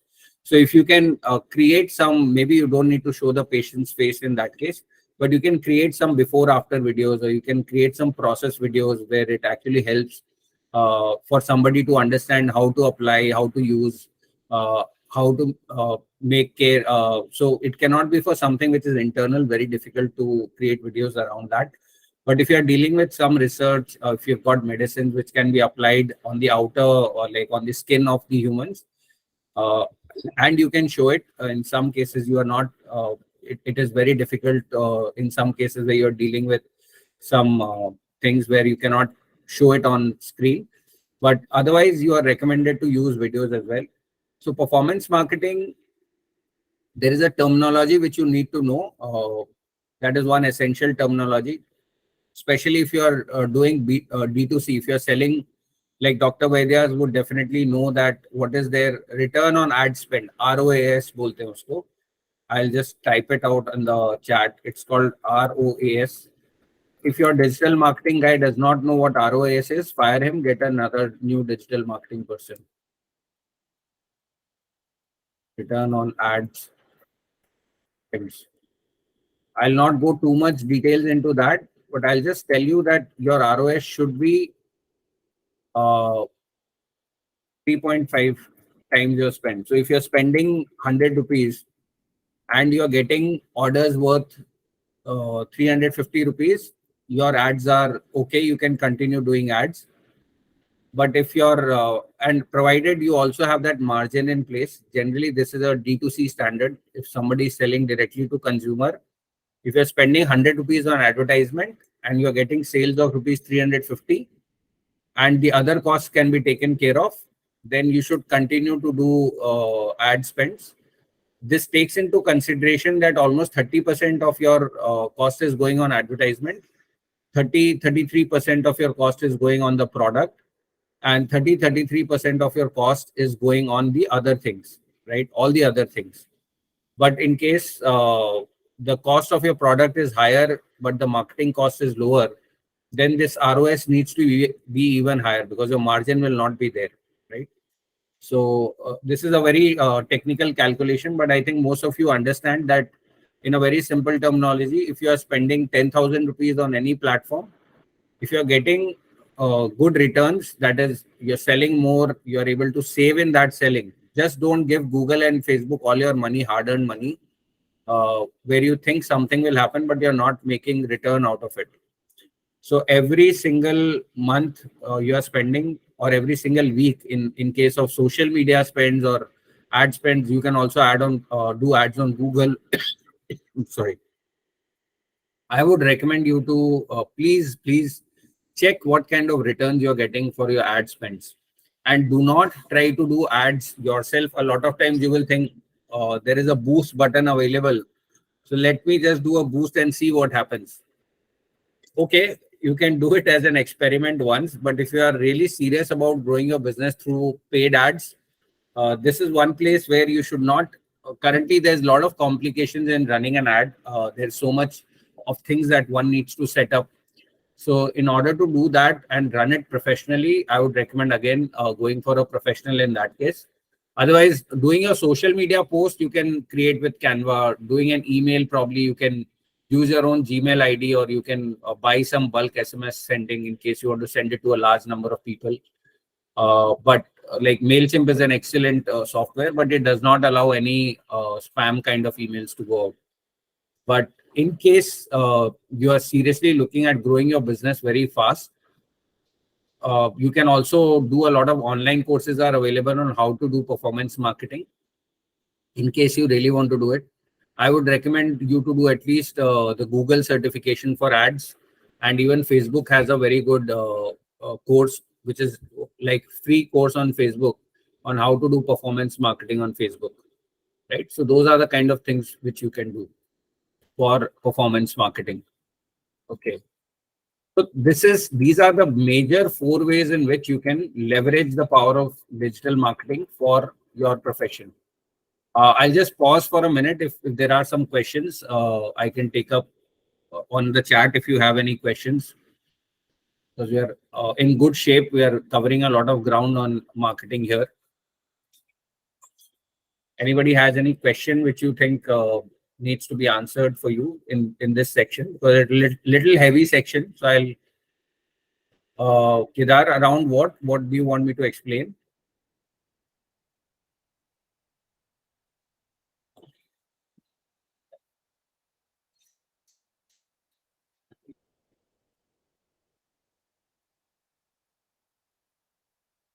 Any other questions? Kedar, you'll need to tell me what I need to explain.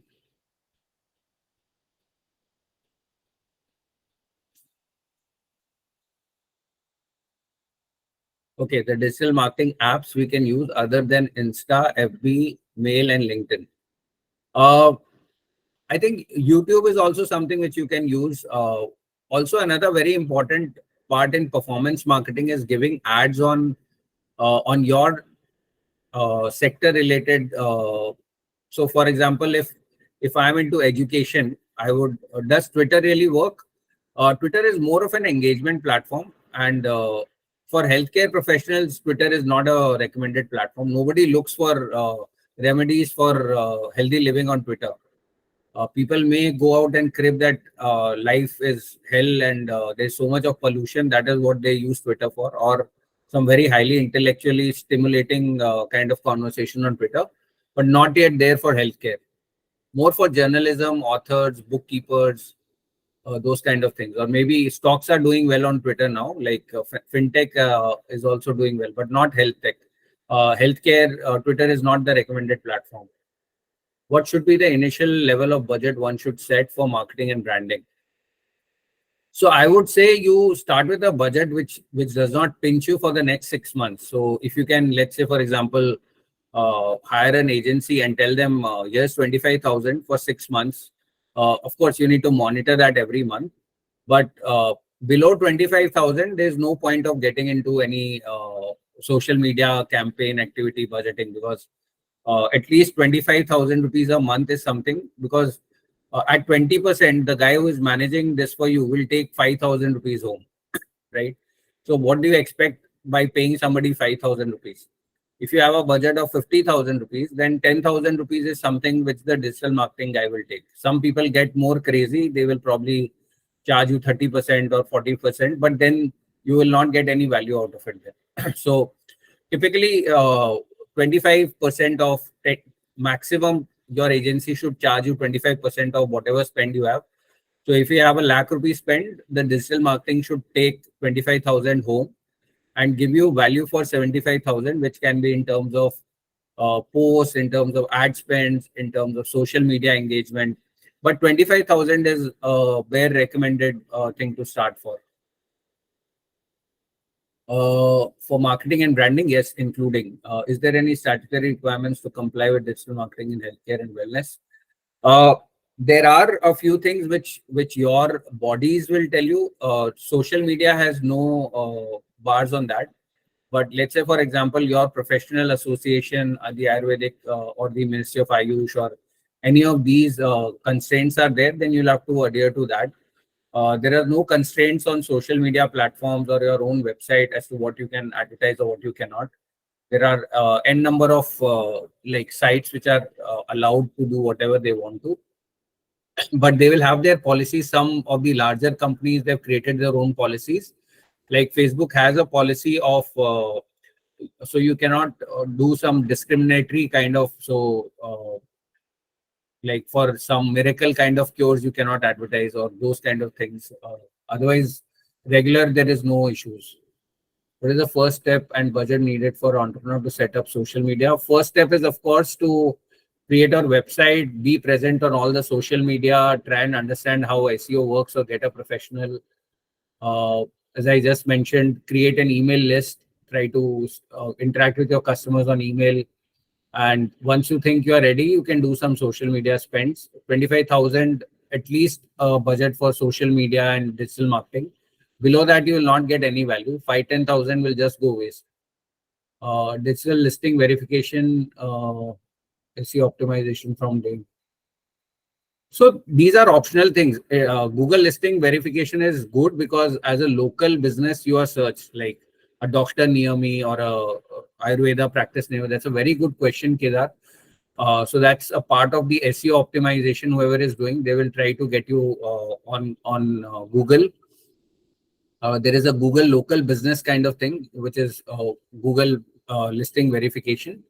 And it is preferred. I would recommend you to, they will ask you for an address, and maybe in 10 or 15 days, you will get a code through a courier done on that place.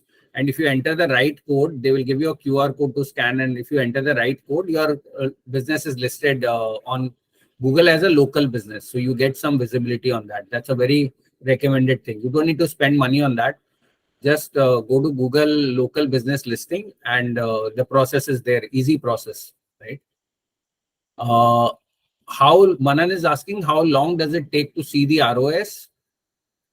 Immediately. So if you're spending 300 rupees on your campaign on, let's say, Facebook, or you're spending 300 rupees on AdWords, and the like, for example, you have a product which you are selling. This is not for services. This is for products. If you are doing a clinical practice, I would not recommend you to do ad spends for that. But if you are selling medicines online, or if you are selling journals online, then I would recommend you to do this. ROS can be measured at the end of the campaign. So if you have a campaign for 3 days, I don't recommend doing campaigns for more than 10 days.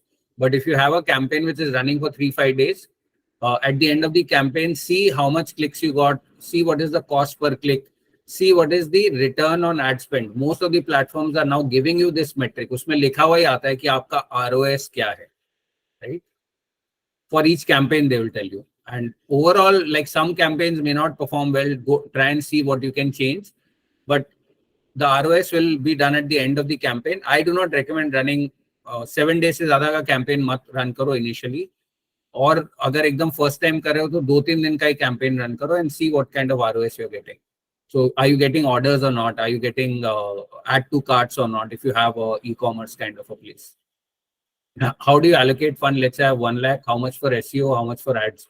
So typically 30,000 I would spend on SEO. If I have 1 lakh rupees, 25,000 let the agency earn out of it. If you are doing your own, then you will spend a lot more in terms of your time. But otherwise, 25,000 for the agency, 30,000 for SEO.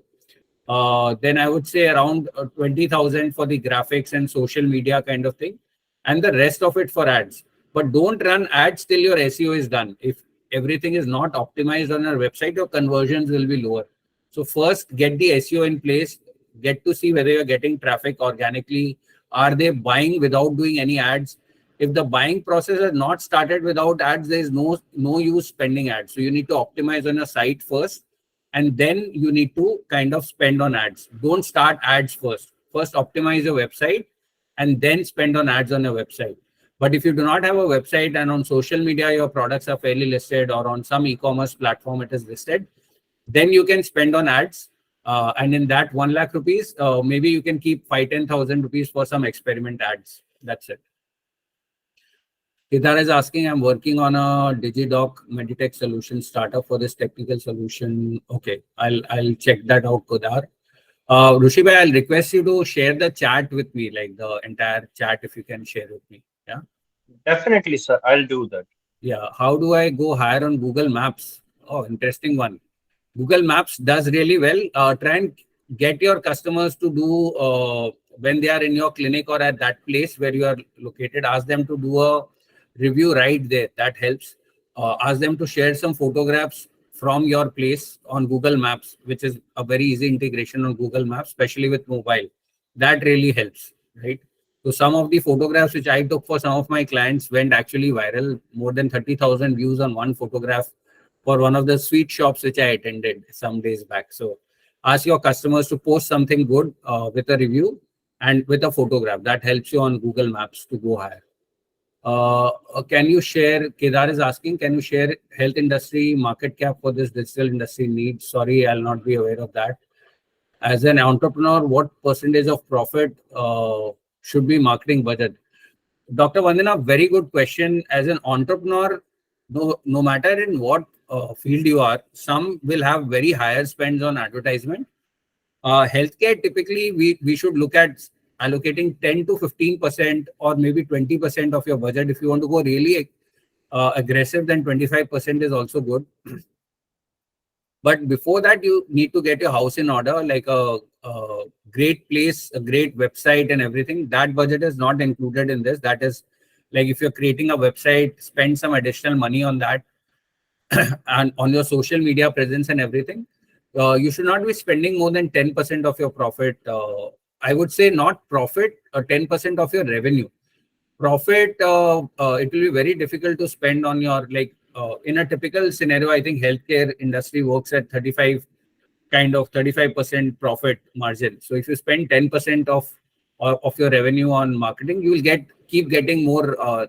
That's like a 3.5 ROAS from the entire marketing. So that percentage is very important, that out of every 100 rupees you spend, you should earn 35 rupees because 350 rupees, because you have your cost after marketing. Marketing ke baad bhi aapka product ka cost hai, there is delivery cost and there is your business cost, running the rentals and everything. So in an ideal situation, a 3.5 ROS, so 10 to 15% should be decent. Again, it depends on case to case what exactly you're doing, but at least a 10% is recommended for healthcare. Okay, Manan has, ads should be for clinic. Okay, got it. Okay, it's already there. 30 for SEO. Please repeat how much for SEO. So out of lakh rupees, 30,000 I would spend on SEO. 25,000 I would give to the digital agency. So that's 55,000 for you. 20,000 I would spend for social media. So that is 75,000 for you. And 25,000 I would spend on Google ads, Facebook ads, YouTube ads. So your social media, when you are spending 20,000, if you're running ads on Google, if you're running ads on YouTube, they should also create some videos for you in that 20,000 which you're spending. So video content is something you should get from your social media marketing budget. Okay. Fantastic. I think we've had some amazing questions. You can keep sending them. I'll just quickly move to the slide and maybe cover a few more bits for you, right? I'll take one last one from Kedar. Before that, from Vaidya Nitin Batkar. If I want to hire freelancer for digital marketing, how much should be my budget? As I said, 25,000 bare minimum. Out of that, 5,000 give it to the freelancer for his own charges, and tell him to work on the 20,000 and balance it based on. So everything will not come in the 20,000, but maybe you can start off with some SEO for 5,000-10,000 and some social media marketing. But you cannot do ads in a small budget like 20,000-25,000. Okay. Should we increase the margin of the product with digital marketing ads, or budget we raise for? Should we increase the margin? Like many companies done, but we create another class of customer or less for. So the question by Kedar is, should we increase margin of product with digital marketing ads, or budget what we raise for? Like many companies have done, but it will create another class of customer or less customer what we do for. So I think I got your question. Pricing is something I would recommend to keep separate for online and for offline. You can create a margin, additional margin on online products which you are selling, because there's a delivery cost which you have to include in that. Most companies do not include that, and that is where they kind of end up losing money by coming online. So online does not mean you have to burn money. That is for startups who have raised a lot of money. In case you have not raised external funding, even if you have raised external funding, I would not recommend you to burn money on giving services, because you're in the healthcare industry, you're already providing a lot of valuable services. So don't do it just for the sake of numbers. Your products are giving value, they will have repeat value. So cost of customer acquisition, even if it is low, don't spend money on advertising and marketing without getting the return. Manan also asked, should we hire a big company for a small time guy starting out for digital marketing? Does not make sense. Big companies may not get engaged. They have very high fees. So if you are small, it is recommended to work with somebody with experience, maybe at a smaller budget. But don't try to work with somebody without experience, because you'll end up, for you, the money is more important. Spending 15,000, 20,000 for you in marketing, if that is really, really important for you, don't give it to somebody who is also not knowing anything what to do with it. Give it to somebody who can give you some value for it. Right. Okay. We'll move to the presentation. We've already covered SEO. We've covered social media platforms. I'll just come to some content kind of strategy. So basically, if you look at what kind of content to put is a very common question which I get. How should I put content on digital? What kind of content should I have? So we did an extensive on this in the previous webinar. I think there were some of you may have attended that also.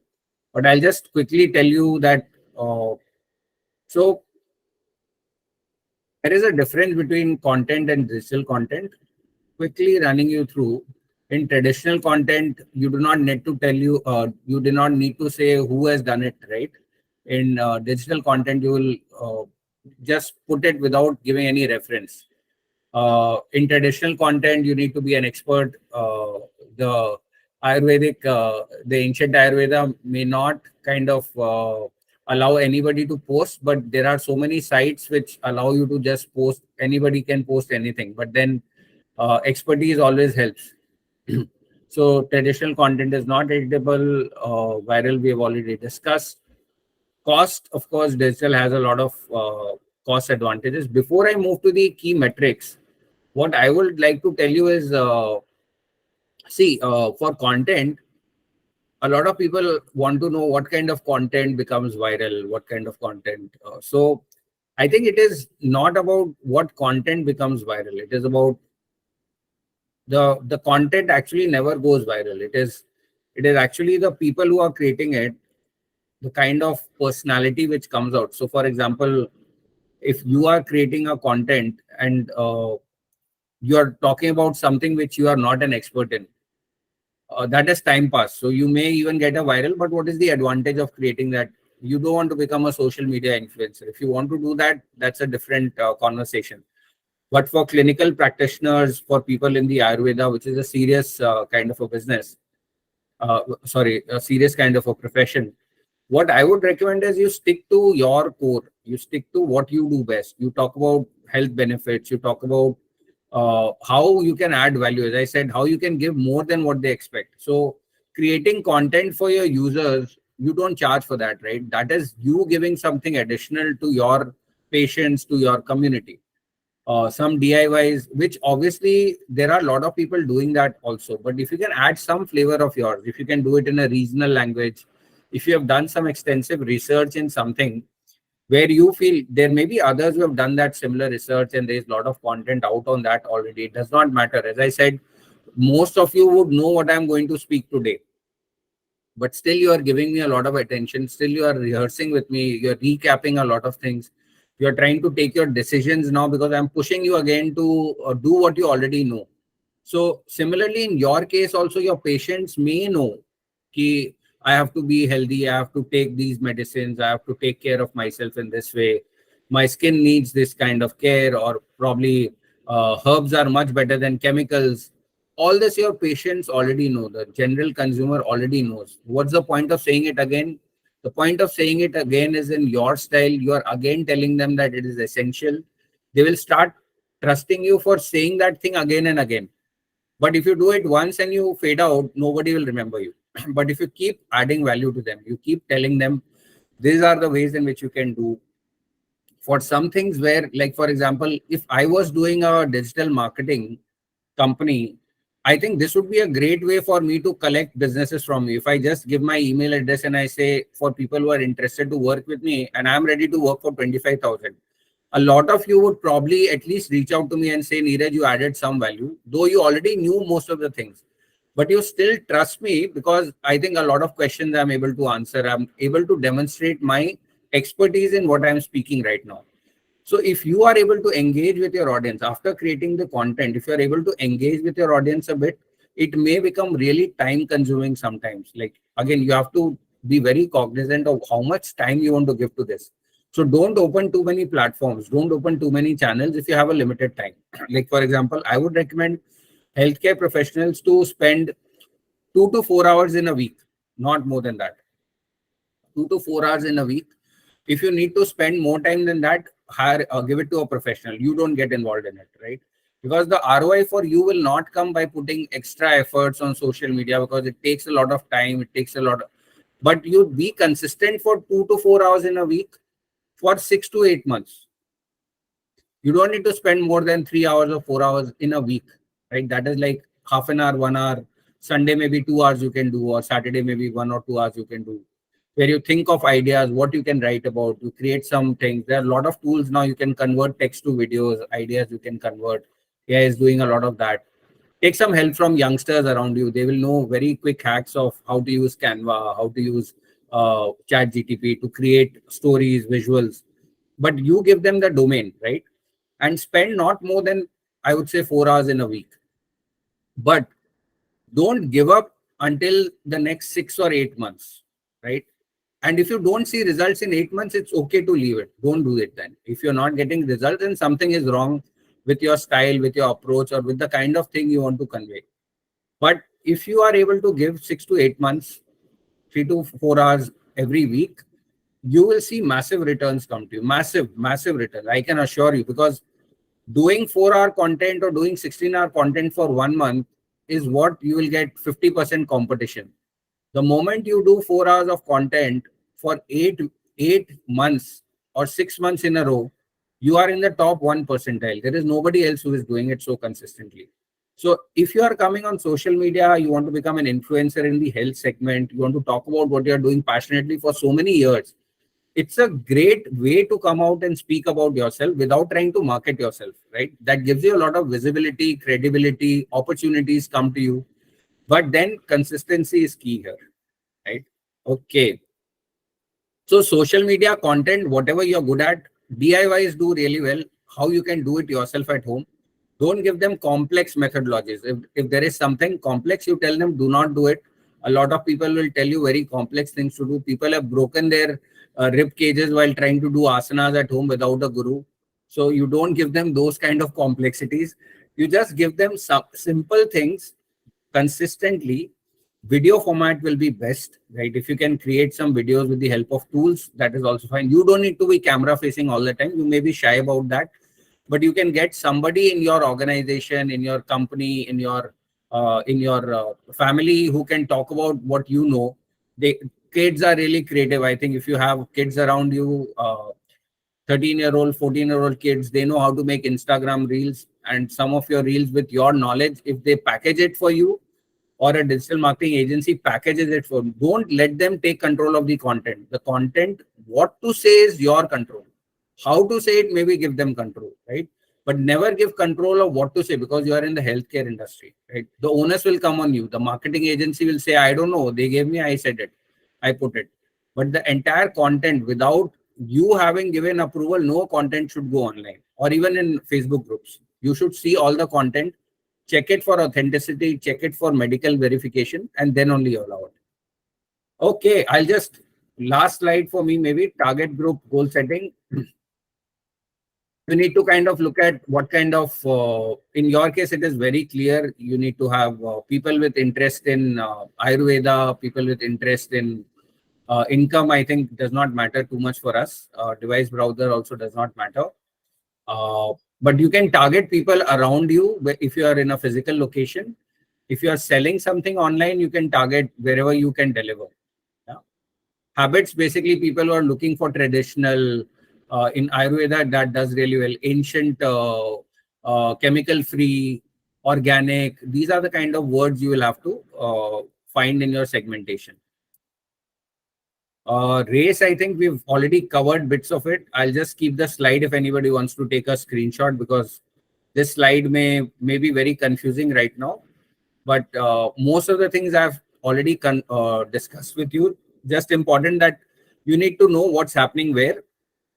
The conversion should happen, not just talking about you're doing a lot of activities without measuring it. So you need to measure what's happening. That is the conversion scale. What percentage of people are converting? What is the sale value? What is the average order value? That is the place you need to have a really good look at. So you can type race anywhere. There are a lot of videos on how to use this methodology. And once the customer is there, it is, I think, 3x less costly to work with a customer who's already yours than try to create a new customer. So keep that in mind. For research and innovation, as I already mentioned, there are a lot of articles on the ancient Ayurveda. You need to read them, understand them well. There are a lot of ideas you'll get from here as well. And maybe if you're doing some good research and innovation, you can share it with Rushi and his team. They'll be definitely helping you in that. Okay, so now I think you already know the answer to this. Should you be there on social or should you not be? Not be, there are many reasons, but I will call them all excuses. Time consuming, 4 hours a week. If you don't want to be, then there's no point of discussing. Dilution of prestige. If you do with your own style, where you're keeping your prestige, copy of your idea, there's nothing that you're creating new, it's already there. Somebody has already copied you without knowing. Bad mouthing.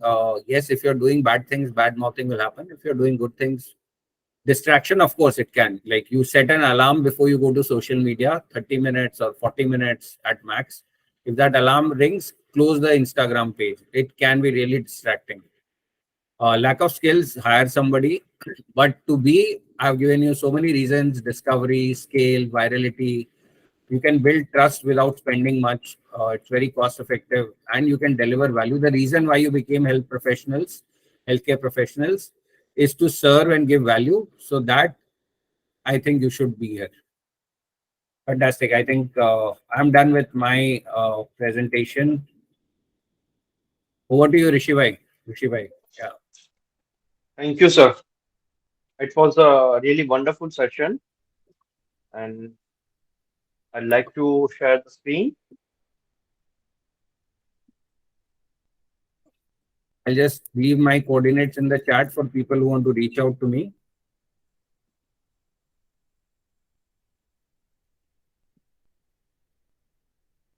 Yes. Thank you, sir. Neeraj sir email address shared in the chat box. If anyone want to connect with him, they can connect at neeraj@exuberance.com.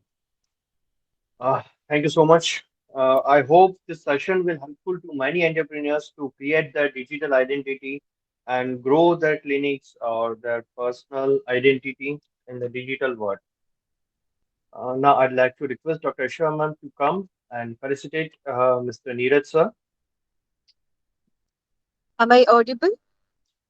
Yes, ma'am. Yes, ma'am. Okay. Thank you, sir, for a wonderful interactive session.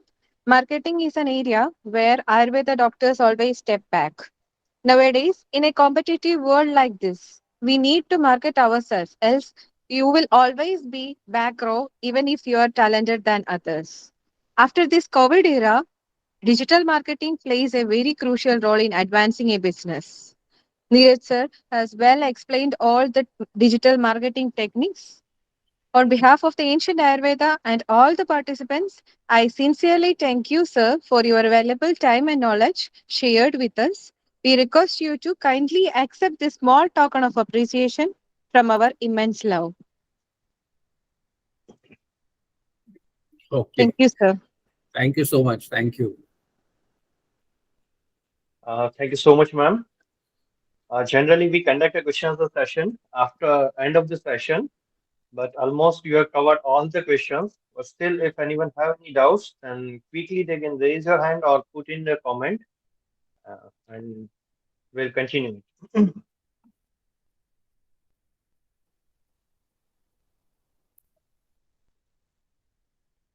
Dr. Vanna message, very useful session. Please keep organizing such. Ravindra Bhatt said, very useful session.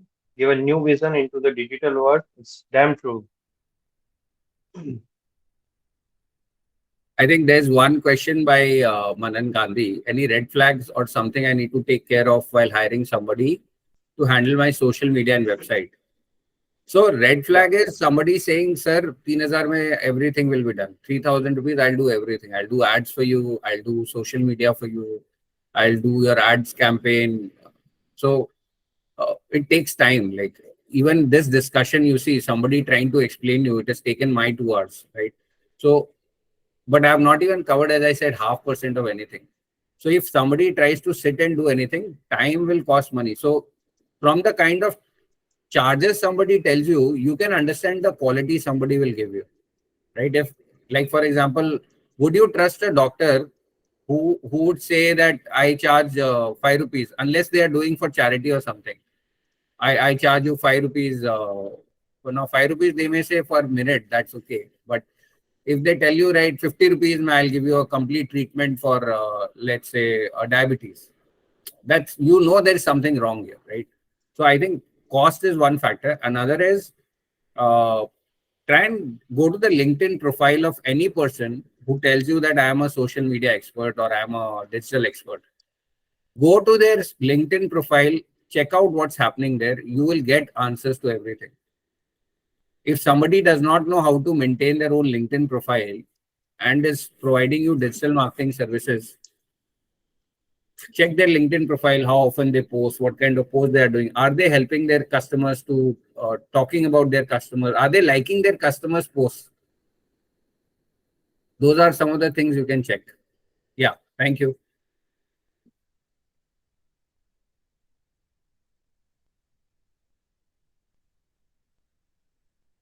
Rishi bhai, back to you. Yeah. Yeah. So I think it's done, sir. And you have answered all the questions during the session. And I think we should end up the session now.